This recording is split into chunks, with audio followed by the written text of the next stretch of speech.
Después de una exhaustiva investigación, porque sí estuve investigando en bastantes lugares, pues nosotros dijimos en particular, al momento de definir esto, yo hablo que un líder impacta.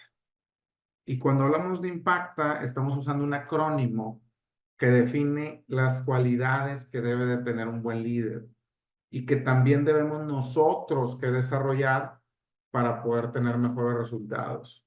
Íntegro, motivador, perspicaz, adaptable, comunicador, trabajar en equipo y analítico. Pues vamos a ver cada una de estas cualidades y al final ustedes les voy a abrir el micrófono para que me platiquen si creen que alguna cualidad no está, que debería de estar, si creen que alguna cualidad de las aquí presentes está de más, porque también puede ser. Entonces vamos a compartir, después de platicar un poco, acerca de lo que para mí son las cualidades más importantes que tiene que tener un buen líder. Que te recuerdo, un buen líder impacta. Y empecemos por el principio. Un buen líder tiene que ser íntegro, es decir, es coherente, es ético y actúa con honestidad. ¿A qué me refiero con el tema de la coherencia? Si le está pidiendo al equipo que sea responsable, él llega temprano. Si le está pidiendo al equipo que esté comprometido, si es necesario quedarse, se queda. Si le está pidiendo al equipo que sea profesional, bueno, él siempre está a tiempo, sale a tiempo, trata bien a las personas, evita personalizar problemas y sus acciones tienen que ver con sus dichos y predica con el ejemplo. Tiene que ser muy transparente en todo. Cuando hablamos también de íntegro, hablamos de aprender a asumir la responsabilidad por sus errores y también reconocer sus errores, buscar soluciones y asegurarnos que estas soluciones son constructivas y que le ayudan a todo el equipo en general. Entonces, ¿cómo saber si tú eres íntegro? Pregúntate, ¿realmente lo que le pido al equipo es lo mismo que yo le entrego? O sea, si yo a mis colaboradores les pido que sean profesionales, que sean responsables, ¿soy yo profesional y responsable? Si le pido a mis colaboradores que se respeten y que tengan o que promuevan un buen ambiente de trabajo, ¿respeto yo a los demás y promuevo un buen ambiente de trabajo? No me aprovecho de mi posición para obtener favores personales. Es muy importante que uno como líder cuestione la integridad que tiene y valide que efectivamente está actuando con coherencia e integridad en cada una de nuestras decisiones. Otro punto importante es la motivación. Un buen líder inspira, estimula y energiza a su equipo. Pues un buen líder sabe compartir una visión, fomenta un ambiente de trabajo positivo, entrega una visión clara, emociona, es entusiasta, incluso la gente quiere escucharlo, la gente quiere saber qué opina de tal cosa. Es empático hacia los demás, que lo vamos a ver más adelante, brinda apoyo, sabe escuchar y se sabe comunicar muy bien. Si ustedes analizan, la mayoría de la gente que está en posiciones de gerencias o directivas, realmente, técnicamente no todos son perfectos. Muchos de ellos incluso hay temas técnicos que no dominan, pero la parte en cómo se comunican, la parte en cómo inspiran y la parte en cómo motivan a su gente, sin duda hace una diferencia. No esperes a saber todo técnicamente para querer ser un buen líder, ni esperes a ser el mejor técnicamente para tratar de motivar al equipo. Nosotros podemos motivar al equipo con el ejemplo, nosotros podemos motivar al equipo compartiendo una visión, nosotros podemos aprender a motivar al equipo comunicándonos de mejor manera.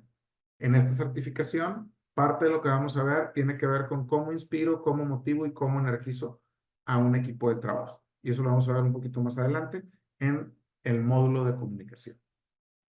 Otro punto importante es ser perspicaz. Y a veces nos confundimos con qué significa ser perspicaz. Un líder perspicaz sabe exactamente qué está pasando con el equipo. O sea, siente cuando hay una situación ríspida entre dos o más miembros. Conoce las diferencias cuando se está por presentar o está presentándose un problema interno o un problema externo. O sea, él es capaz de ver las motivaciones, preocupaciones, las perspectivas de los demás. Una parte importante, e incluso por ahí hay un libro que me agrada, que nos habla de las, déjame lo traigo por acá, permítame, que nos habla de las leyes del liderazgo, nos dicen por acá, las 48 leyes del poder de Robert Greene. Este libro, que también se lo recomiendo, si bien es cierto, no es del todo, ¿cómo decirlo? Algunas de las cosas no están tan bien, por así decirlo, porque sí habla de algunos elementos que tienen que ver con, hasta cierto grado, la manipulación de las personas. No es lo mejor. O sea, aplicado mal puede llevarte a hacer cosas que no están tan bien. Ese y, por ejemplo, hay otros libros que también nos hablan de ese tipo de cosas, de cómo utilizar malamente la parte de conocer a la gente para tratar de manipularla hasta cierto punto. Pero bueno, el punto no te quiero decir que seas un manipulador. El objetivo de eso es decirte que seas perspicaz. ¿A qué me refiero? Tienes que conocer a la gente para saber cuando tienen algo diferente. Entonces te va a servir la perspicacia para poder comprender cuando alguna situación está cambiando y que tú sepas cómo acercarte o cómo no acercarte, cuándo acercarte y cuándo no acercarte con un miembro o con el equipo. Por eso tienes que aprender a detectar las señales sutiles de algún cambio en un comportamiento. Un líder perspicaz se asegura de siempre mantener un mismo ritmo de trabajo con el equipo y sabe cuando hay algún cambio y cuando hay algo diferente. El otro es adaptable. La única constante es el cambio, no hay otra.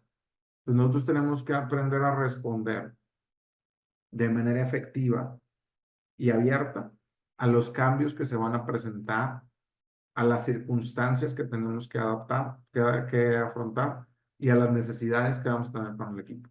Tenemos que aprender a ser abiertos al cambio. A mí siempre me gusta decir, y creo que quienes han trabajado conmigo lo han escuchado, hay que aprender a desaprender. Incluso cuando me ha tocado liderar equipos de trabajo, yo procuro siempre decir, oye, se vale que no estés de acuerdo, pero si me opongo, ¿qué propongo?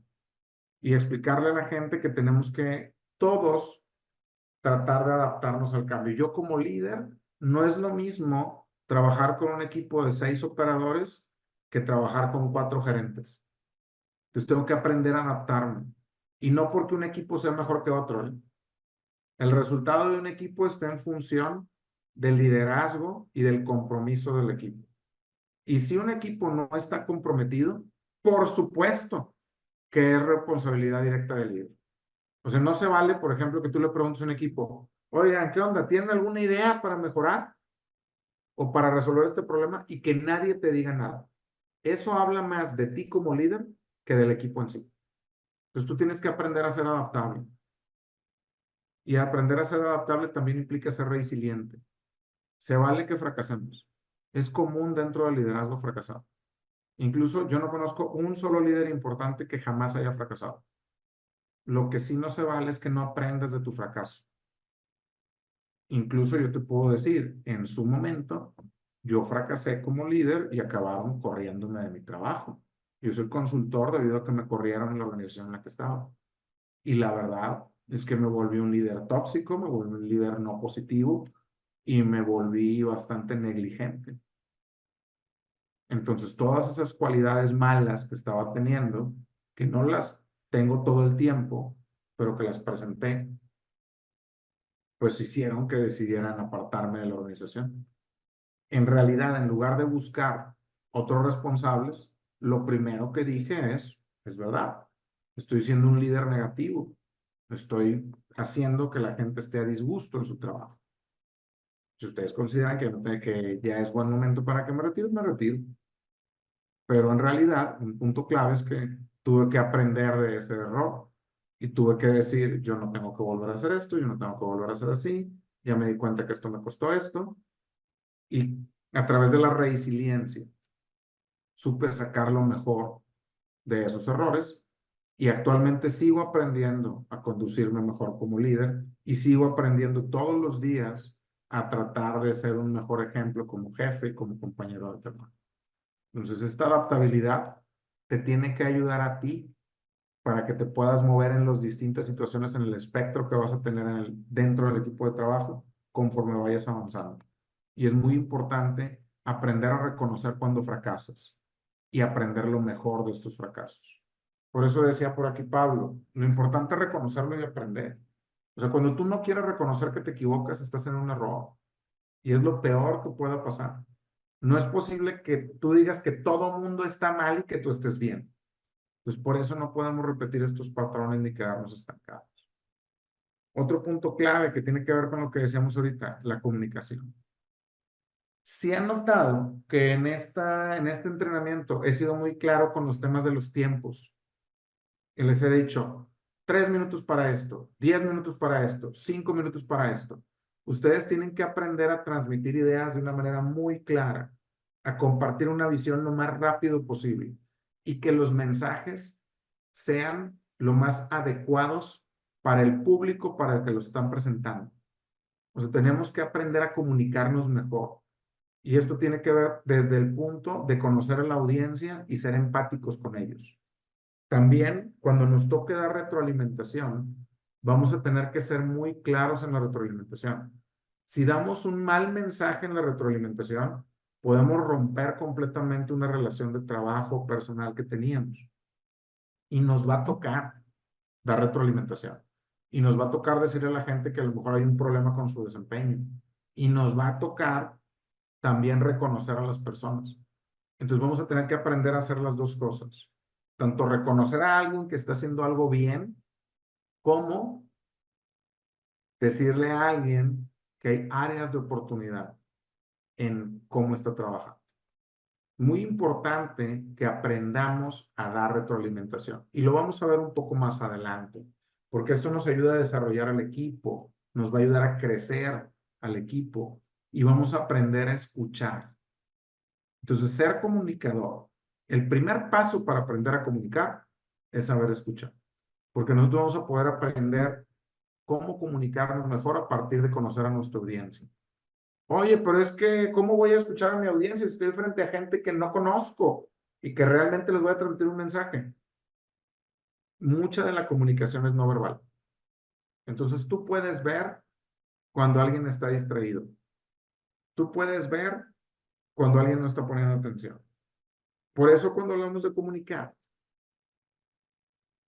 hablamos de saber cuándo hacer pausas. Hablamos incluso de saber cuándo tenemos y por qué tendríamos que levantar la voz y cómo utilizar todo el lenguaje no verbal a nuestro favor. Entonces, tú como líder, pregúntate, ¿cómo es tu lenguaje no verbal? ¿Cómo te sientas cuando estás presentando algo? ¿Qué tanto mueves las manos? ¿Qué tanto ves a la audiencia a los ojos? Mucho de la comunicación se basa no en lo que decimos, sino en cómo lo decimos. Y un buen líder tiene que saber que ese puede marcar la diferencia entre tener o no tener la atención del público. Y tener la atención del público es el primer paso para poderlos convencer. ¿Ok? Muy bien, tengo aquí unas opiniones interesantes. Dice, el problema es que hay varios superiores que sí son, creen que todos están mal excepto ellos, totalmente. Dice Luis, vamos a preguntar si es que vamos a ver técnicas o consejos de comunicación. Por supuesto, Luis. Te platico de una vez un spoiler. Vas a prepararme una presentación, la vas a dar, va a tener tiempo contado. Uno de tus compañeros va a contar, perdón, a tomar nota de los errores en la comunicación y otro de los compañeros va a tomar nota en los errores en los tiempos. Eso es una de las dinámicas finales que vamos a tener. ¿Ok? Todavía no lo explico completa, pero es parte de lo que tenemos que preparar. ¿Sale? Muy bien. Con esta parte de comunicación, adaptabilidad, perspicaz, motivador e íntegro, que es la primera mitad. ¿Vamos bien? ¿Tiene alguien algún comentario?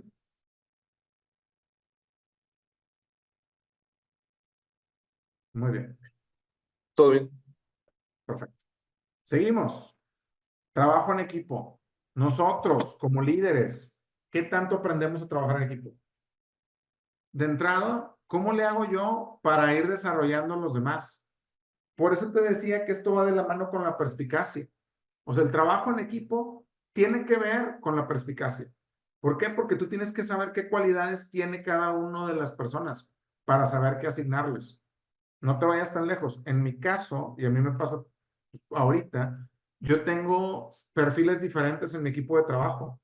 Entonces ya me di cuenta que hay ciertos elementos con los cuales yo puedo contar, por ejemplo, para temas de edición, porque les gusta y les, digamos, lo ven como un reto muy importante cuando tenemos que resolver un problema relacionado con la creación de contenido y la edición del mismo.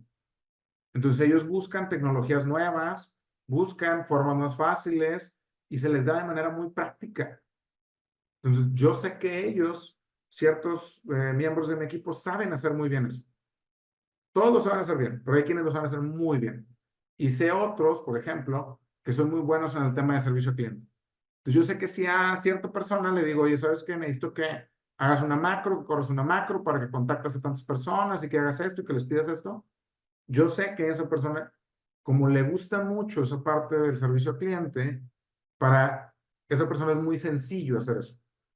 Entonces no le puedo pedir que haga lo otro, o sí le puedo pedir, pero sé que voy a tener un mejor resultado si le pido que haga algo que le gusta, a que si le pido que haga algo que no le gusta. Oye, pero es que no se vale, pues ¿a poco va a ser porque te gusta? No, no, no. En algún momento vamos a tener que pedirle a la gente hacer cosas que a lo mejor no somos tan buenos o que no nos gustan, pero para poder tener un gran resultado, primero empezamos con pequeñas victorias. Entonces, el equipo va a empezar a incrementar su moral en la medida que vamos obteniendo objetivos individuales. Y estos objetivos individuales es más sencillo que los logremos si nos dan asignaturas para las cuales nos sentimos preparados y cómodos para hacerlas. Por eso te decía, si tú quieres aprender a trabajar en equipo, tienes que aprender a ser perspicaz. Para liderar en un equipo tienes que conocer a tu equipo. Tienes que saber quién se comunica bien, tienes que saber quién es más técnico, tienes que saber quién es más analítico, tienes que saber quién es más pasional, tienes que saber quién es más organizado, quién es menos organizado. Entonces, por eso te decía, muy sencillo, piensa, ¿cuándo es cuando la gente tiene que estar viendo las reglas de algo todo el tiempo? Cuando apenas está el equipo en formación y que muchas veces no se conocen. Entonces, para evitar problemas, dices, voy a poner reglas y voy a poner las reglas por escrito. Y si te fijas, ya cuando el equipo va mejorando, ya no es tan necesario que veamos las reglas todo el tiempo, porque ya estamos en una etapa donde estamos en desempeño. Entonces, por eso decíamos, un buen líder favorece la colaboración de todos, crea o promueve los grupos en individual. O sea, es decir, no es necesario que siempre tengamos que ser los 6 u 8. A lo mejor tú vas a poner una asignatura y le vas a decir, oye, ¿sabes qué? Juan, te voy a pedir que me ayudes para que investigues con Pablo un proveedor para tapetes antifatiga y que también nos ayude con la pintura. ¿Creen que pudieran hacer eso? Oye, tú dices, pues Pablo es un técnico de calidad y Juan por ahí es un ingeniero senior de procesos. Nunca habían trabajado juntos. Bueno, vamos a promover que trabajen juntos para ver cómo les va. Entonces, un buen líder promueve también la colaboración entre ellos. Y es muy importante ese punto. Si nosotros llegamos a tener problemas, un buen líder tiene que saber cuándo un equipo está teniendo problemas entre ellos. Y tiene que saber qué problemas están teniendo para tratar de corregirlos. Y vamos a buscar algo muy importante. En realidad, todos tenemos distintas visiones sobre qué nos interesa en nuestro trabajo. La realidad es que la mayor parte de las veces, si nosotros como líderes podemos aprender a vender, que la gente tenga que sentirse satisfecha porque ponemos a prueba su talento y continuamente están obteniendo recompensas, ya sea de reconocimiento, monetarias, etcétera. Nosotros como líderes tenemos que aprender a promover eso. Entonces tenemos que saber cuándo el equipo está listo para trabajar en qué y tratar de apoyarlos para que todos sean resultados exitosos. Tenemos que saber hacia dónde vamos como plan. Por eso la parte del trabajo en equipo es clave dentro del liderazgo. Otro punto es ser analíticos. Un buen líder sabe decidir con datos, no con cosas que cree. O sea, nosotros como líderes tratamos de decidir siempre con datos, ¿no? A mí se me hace que es un problema con Melanie por esto. O yo creo que Luis está funcionando mal por esto. O sea, realmente no se vale decidir con cosas que yo pienso como líder. Entonces, nosotros tenemos que ver los datos, tenemos que ver evidencia, tenemos que identificar patrones y tendencias para poder decidir y comunicar bien clarito los resultados de nuestro análisis y por qué lo estamos decidiendo como lo estamos decidiendo. O sea, el equipo, de todas las decisiones que tomemos, tiene que estar seguro que es una decisión pensada. O sea, no voy a dar un volteón en el timonel nada más porque sí. Y te pongo un ejemplo. En el caso de nosotros, bueno, nosotros hacemos mucha publicidad a través de redes sociales. Yo creo que incluso en mayor o menor medida algunos han visto nuestros anuncios de Facebook o Instagram. Bueno, a pesar de que los cambios en el algoritmo ha hecho que el resultado en los últimos meses haya sido muy bajo, no por eso voy a decir de la noche a la mañana, ya no vamos a pagar Facebook y ahora vamos a trabajar completamente diferente. Incluso ahorita estamos trabajando, para quienes tomaron Scrum, ya prácticamente todo Solma es a través de Gira. O sea, entonces tenemos nuestros tableros por proyectos, tenemos los embudos, todo esto ya lo hacemos un poquito más automatizado. Cada vez estamos mejorando en ese punto. Lo que sí es, no llegamos hasta acá de golpe, decir, ah, no, ya no quiero trabajar como estamos y ahora vamos a hacer esto. No, empezamos a tomar decisiones, a experimentar, ver como equipo que funcionaba, ver que no funcionaba y a partir de ahí decidíamos. O sea, antes de tomar una decisión, tú como líder tienes que tener evidencia. Si no tienes evidencia, no decidas porque estás decidiendo con el estómago. Y ese normalmente es un error. ¿Ok? Y más importante, comunícale al equipo por qué estás decidiendo lo que decides. Si la gente no sabe por qué hay cambios, te garantizo que van a tener resistencia al cambio. ¿Ok? Fomenta la transparencia.